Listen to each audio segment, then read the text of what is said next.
Imagine living in a quiet suburban neighborhood where the only sounds should be birdsong and the hum of lawnmowers.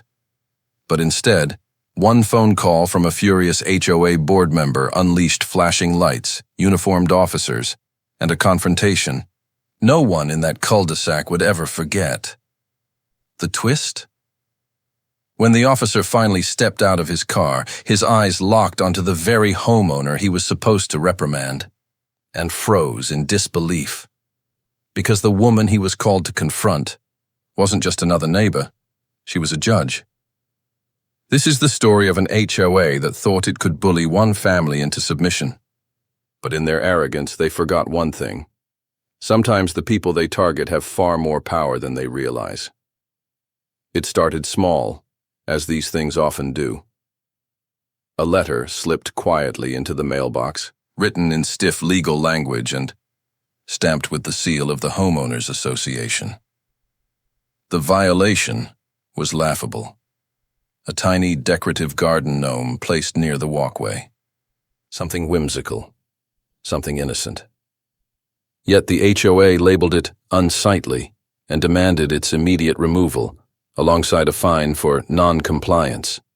Most families in the neighborhood would have grumbled, rolled their eyes, and paid the fee just to avoid conflict. But not this family.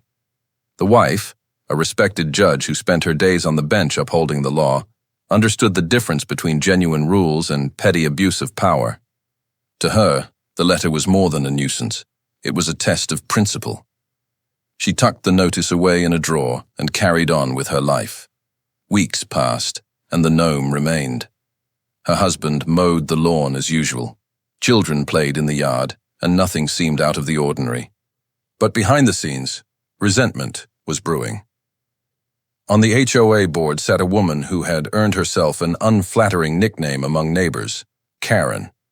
She thrived on control, enforcing regulations not with reason, but with venom, turning the smallest quirks of suburban life into battles for dominance. And to Karen, the refusal to pay that fine wasn't just defiance. It was a personal insult. She began her campaign quietly, sending additional letters, each one escalating in tone. Then came the late-night knocks on the door from concerned neighbors. Soon, whispers spread around the community that one household believed itself above the rules. But still the judge did not bend. Karen, however, was not the type to accept defeat. She made a decision that would ignite the kind of chaos no HOA meeting had ever seen. With her phone in hand, she dialed the police, framing the situation as though a crime were in progress. She didn't mention the gnome. She didn't mention the petty fine. Instead, she painted a picture of lawlessness, of neighbors who refused to comply, who disrespected the entire community. And so, one sunny afternoon, the quiet of the neighborhood was shattered by the sight of a police cruiser pulling slowly into the street. Its lights flashed, its presence unmistakable, and neighbors peeked from behind curtains, eager to see how this drama would unfold. What happened next would turn the HOA's smug confidence into pure humiliation. Because when the officer stepped out of the vehicle and saw who he was supposed to confront, his entire demeanor changed. His posture stiffened, his eyes widened, and then, with a voice trembling between duty and disbelief, he uttered the words no one expected to hear. "Judge? It's you?" The power dynamic had just shifted in an instant, and Karen, who stood proudly at the edge of her driveway, certain that justice was on her side, was about to realize she had made the worst mistake of her life. When the officer's words slipped into the air, "Judge, it's you?"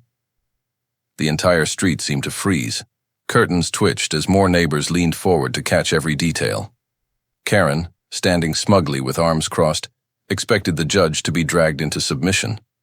Instead, what she saw was a uniformed officer suddenly thrown off balance, caught between his orders and his respect for the very woman in front of him. The officer was no stranger to the judge. In fact, he had stood in her courtroom more than once, testifying in cases where his honesty and professionalism were weighed carefully. He knew her reputation, her authority, and the respect she commanded in the county courthouse. To him, she wasn't just a neighbor. She was a figure who embodied law itself, and that knowledge made his role in this absurd HOA drama deeply uncomfortable. He shifted uncomfortably, glancing from Karen to the judge, then back to the flashing lights of his cruiser. Karen, oblivious to the officer's hesitation, strutted forward as though she had delivered the community's victory on a silver platter. She began recounting the offenses, the unpaid fine, the repeated violations, the utter disregard for HOA rules. Her voice dripped with self-righteousness, each word sharpened like a knife. But the officer's face revealed the cracks. He wasn't convinced. This wasn't vandalism. This wasn't trespassing. It was a garden gnome, and an unpaid $50 fine inflated by Karen's ego. He knew immediately that this was no criminal matter. Yet he also knew that stepping the wrong way could ignite a firestorm in the neighborhood, and maybe even in his career. Meanwhile, the judge remained composed, her silence heavy with authority. She didn't need to raise her voice or argue her case. Her very presence made the absurdity of the situation shine brighter than the cruiser's lights. Neighbors who had once rolled their eyes at HOA fines now began murmuring, was this really what their dues paid for? Police being dragged into petty disputes orchestrated by one woman's thirst for power? Karen, however, wasn't ready to back down. She demanded the officer enforce the HOA's will, insisting that the law was on her side. But as she spoke louder, her confidence began to waver, because for the first time she noticed the officer's hesitation. He wasn't writing tickets. He wasn't moving forward. He was stalling. The scene became more than just a neighborhood dispute. It was a standoff between petty authority and real authority. And deep down, Karen must have realized it. The ground was shifting beneath her. What she thought would end in humiliation for her neighbor was instead threatening to expose her own reckless abuse of power. The officer finally spoke, his voice careful, steady, but firm. He reminded Karen that the police enforce criminal law, not HOA bylaws. And while he respected the role of community associations, they did not have the right to treat their residents like criminals. Karen's cheeks flushed red. Her mouth opened to argue again, but the murmurs from the gathered neighbors had grown louder. She could feel the tide turning against her. But instead of retreating, she doubled down. And what she set into motion next would drag the entire community into weeks of bitter tension. A battle not just about one fine, but about power itself, because Karen wasn't finished yet. She was about to escalate things far beyond anyone's expectations, believing she could outmaneuver a judge in her own neighborhood. But as the coming days would reveal, she had just underestimated the wrong person. Karen was never the type to admit defeat, and the officer's reluctance to act had bruised her ego in front of the entire neighborhood. For someone who lived for control, that humiliation burned hotter than any fine she had ever issued. She stormed back to her house, slamming her door hard enough for the windows to rattle, but in her mind, the wheels of vengeance were already spinning. That night, she called an emergency HOA board meeting. The other members, tired, indifferent, and mostly dragged along by Karen's forceful personality, logged into the late-night video call. Karen's voice dominated the conversation, laced with fury. She painted the judge and her husband not as neighbors, but as dangerous rule breakers who openly mocked the HOA's authority. She declared that if the board didn't act decisively, their credibility as enforcers of community standards would collapse. And in that echo chamber of fear and compliance, Karen pushed her plan through. Within days, new violation letters began appearing in the judge's mailbox. One for leaving the trash bin out an extra day, another for a supposed paint discoloration on the side of the garage. Each notice carried escalating fines, each one more absurd than the last. What started as a single $50 penalty quickly snowballed into hundreds, then thousands of dollars in supposed unpaid dues and assessments. Karen even convinced the board to threaten legal action, a lawsuit against their own neighbor. insisting that the judge's refusal to comply was undermining the entire HOA's authority. Flyers went out warning residents that non-compliance will not be tolerated. It was intimidation, plain and simple. And yet, the neighborhood began to fracture. Some residents, fearful of being targeted next, whispered their support for Karen, but others were disgusted. They had joined the HOA to maintain curb appeal, not to see their neighbors persecuted like criminals over trash bins and garden gnomes. Quiet conversations began happening over fences and in driveways. People wondered, if this could happen to a county judge, what chance did ordinary families have? Through it all, the judge and her husband remained calm. They didn't shout back, didn't retaliate with angry letters, didn't give Karen the outburst she so desperately craved. Instead, they documented. Every violation letter was carefully filed. Every threat was photographed, time-stamped, preserved. And slowly, quietly, a case was being built. Not in the HOA's ledger, but in the courthouse where Karen's petty power held no sway. Karen mistook their silence for weakness. She believed she was breaking them down, grinding them into submission. She walked the neighborhood with her clipboard in hand, chin high, convinced she was writing the final chapter of this feud. But she didn't see the trap she was stepping into. Because behind those calm smiles, the judge and her family were preparing something Karen could never outmatch: the weight of the actual law. The neighborhood tension grew so thick it felt like a storm cloud hovering over every house. People avoided eye contact at the mailbox, unsure whose side they were on. Some feared retaliation. Others quietly cheered for the judge. And then one evening, as Karen plastered yet another violation notice onto the judge's front door, she caught a glimpse of her neighbor's calm, steady gaze through the window. It wasn't anger. It wasn't fear. It was something far more unsettling: quiet certainty. And that certainty meant only one thing: the battle wasn't ending here. It was only beginning. For weeks, the judge had endured Karen's escalating war of paper and intimidation. The violation letters, the threats, the whispered gossip. All of it was fuel for the fire Karen believed she was winning. But what she didn't realize was that every step she took deeper into obsession was another rope tightening around her own neck. The judge was no ordinary target.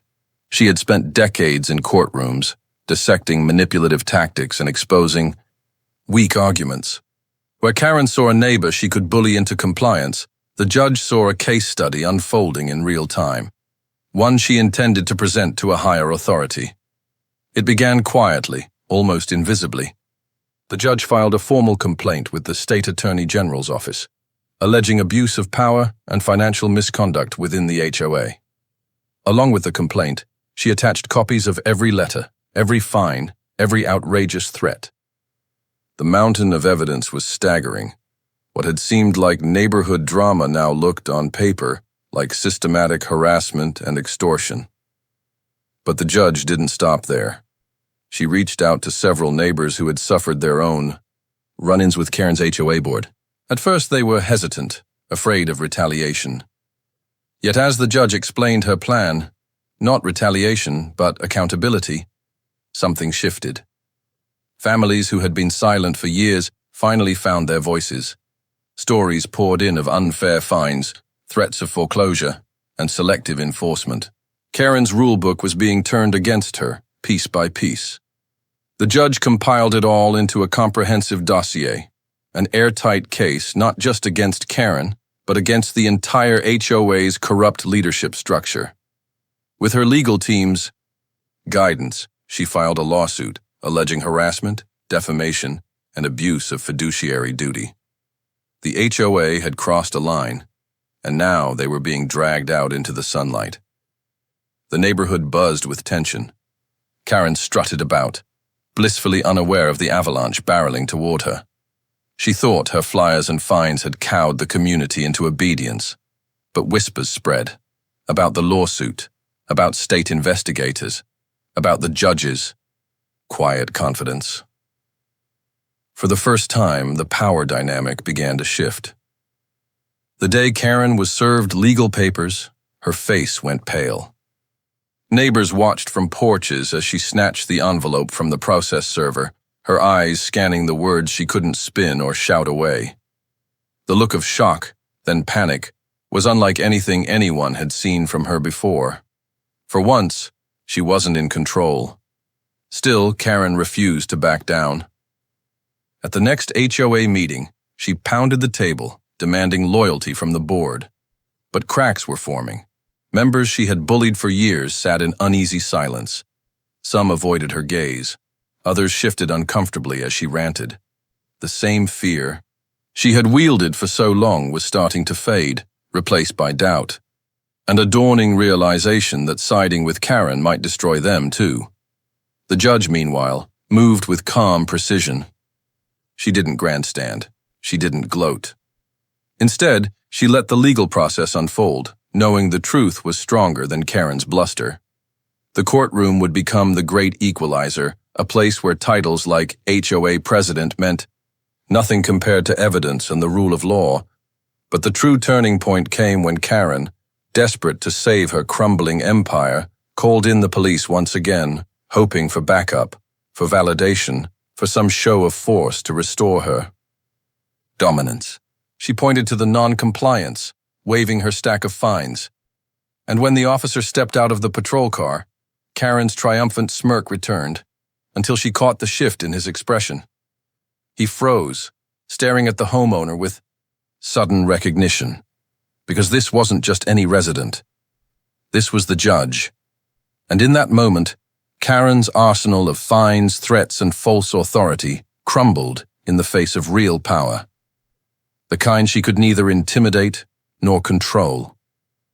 The air was electric that evening when the patrol car's headlights cut across the cul-de-sac. Neighbors peeked from behind curtains, holding their breath, waiting to see whether Karen's latest stunt would succeed. She stood tall at the end of the driveway, arms folded with smug anticipation, her stack of violation notices clutched like sacred scripture. But then, everything changed. The officer stepped out of the cruiser, and for a moment the world seemed to pause. His eyes locked on the homeowner standing beside Karen, and recognition flashed across his face. His posture shifted instantly, from routine enforcement to sharp alertness. "Judge," he muttered under his breath, his tone filled with shock. The neighborhood gasped. Word spread like wildfire. The very woman Karen had been hounding with petty fines and threats was not just a homeowner, not just a neighbor, but a sitting judge, a federal officer of the court, someone with power Karen couldn't bend, break, or intimidate. Karen's confident smirk faltered, then collapsed entirely. She stammered, gesturing wildly to the officer about her HOA bylaws, but her words suddenly sounded hollow. The officer didn't even glance at her papers. Instead, he turned to the judge, offering the respect Karen had spent years demanding but never earning. In that moment, the entire neighborhood saw the truth. Karen's authority had never been real. It was borrowed power, enforced by fear, propped up by the illusion that she was untouchable. And now, under the harsh beam of police headlights, that illusion shattered. The days that followed brought a reckoning. The lawsuit the judge had filed gained traction quickly, bolstered by affidavits from neighbors who finally felt safe enough to speak. The state's attorney general launched an investigation into the HOA's financial dealings. Subpoenas landed on board members' doorsteps like thunderclaps, exposing years of mismanagement and selective enforcement. At the next HOA meeting, Karen tried to rally her board one final time. But the room was different now. Neighbors who once sat silent now stared back at her with open defiance. Board members whispered among themselves, sliding papers away from her reach. And when the judge entered the room, every eye turned, every whispered conversation stopped.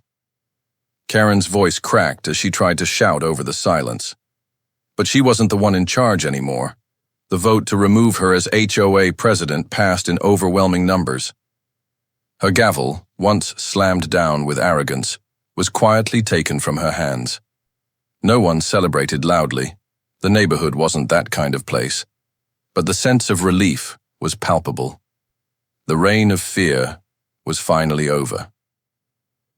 In the weeks that followed, investigators uncovered damning evidence, misused funds, illegal fines, even intimidation tactics designed to silence homeowners. Karen faced not only civil lawsuits, but the looming threat of criminal charges. The very system she had twisted to control others now pressed down on her with unrelenting weight. For the judge, victory wasn't about vengeance. It was about restoring balance, proving that even the loudest bully could be silenced when the truth came to light. She remained calm through it all, never raising her voice, never lowering herself to Karen's level. Her quiet dignity became the neighborhood's new anchor, the force that had turned the tide. And as spring arrived, the cul-de-sac looked different. Lawns were greener, children played without wary glances, and neighbors gathered with an ease that hadn't been felt in years. The shadow of Karen's reign had lifted, replaced by something brighter, stronger. A community no longer afraid. Karen, meanwhile, retreated into silence. No more flyers, no more fines. Her voice, once the loudest, on the street was reduced to whispers behind drawn curtains. She had become the thing she feared most: irrelevant. The judge never gloated. She didn't need to. Justice had spoken, not through rage or intimidation, but through patience, persistence, and the undeniable power of truth. And for the neighborhood, that had once lived in Karen's shadow, it was a reminder they would never forget. When fear meets integrity, fear always loses.